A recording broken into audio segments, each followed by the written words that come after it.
Good day, and welcome to another edition of the Military and Foreign Affairs Network. I'm your host, the voice of reason.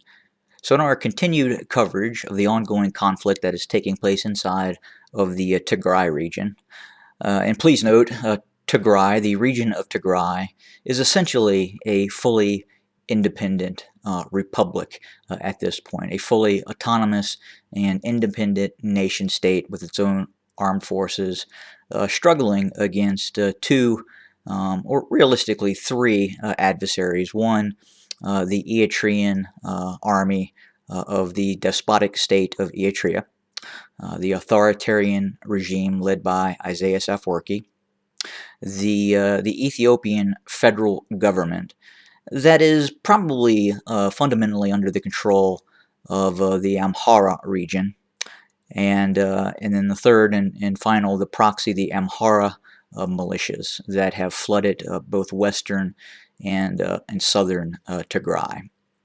But as we speak, there is ongoing fighting throughout the Tigray region.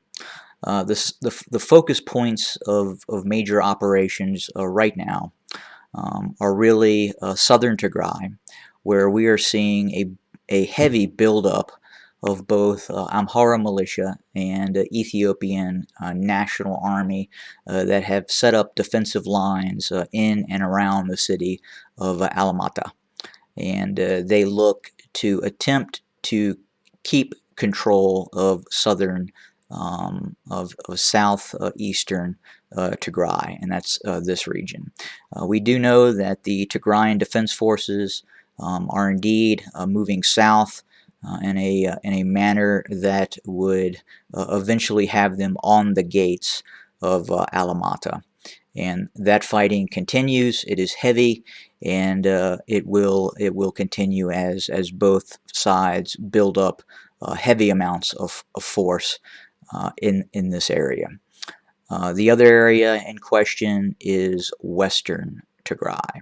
And as we speak, we're seeing large bodies of Amhara militia that are attempting to maintain control of this area. This area was seized from the Tigray region several months ago, and we also know that the TDF, the Tigrayan Defense Forces, are also moving heavy assets into this area in an attempt to regain control, specifically having the ability to control the border with Sudan.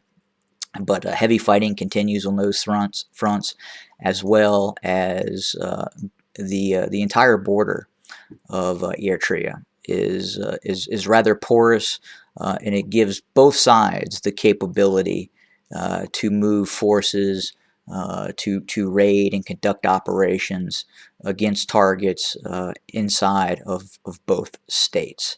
But again, most of the fighting is occurring probably north of Adigrat, along the shared border of Eritrea.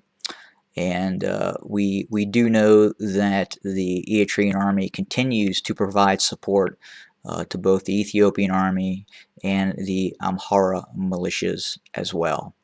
And we also know that there is a fairly significant buildup of heavy armored forces of the Eritrean army around and in the the border town of Badme.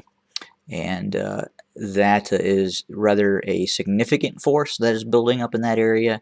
So then the question is what is the reason of that force there? Is it purely defensive, or are they looking at a possibility of further operations inside of the Tigray region? It would also give the TDF the possibility of surrounding Badme and possibly defeating that force at some point. And that would be something that could happen, especially when you have that sort of force, that sort of mechanization of heavy armor that requires supply, it requires repair, and that is something that the TDF is obviously aware of. But the fighting continues. The intensity continues. The buildup of forces also continues as well.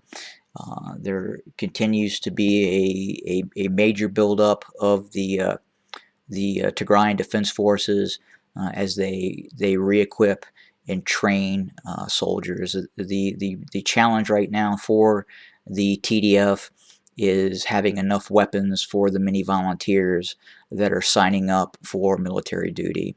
And obviously the rainy season would give the opportunity for the TDF to train and equip a lot of these forces. Now, we do know that a lot of equipment was captured and left behind by the defeated and fleeing Ethiopian army.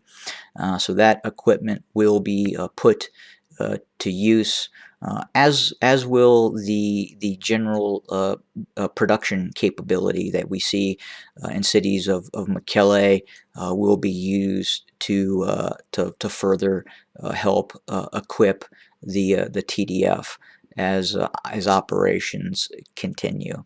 But right now, the major frontal operations again are in southeastern Tigray, near Alamata, as the TDF looks to secure all lands that were seized from it several months ago.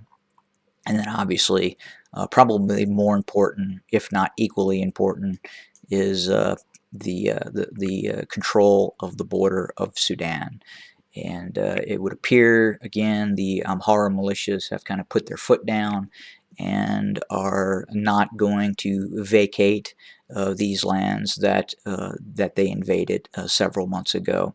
And it looks like any sort of peace accord or ceasefire uh, may be partially implemented in terms of the rainy seasons, but a complete ceasefire is unlikely at this point.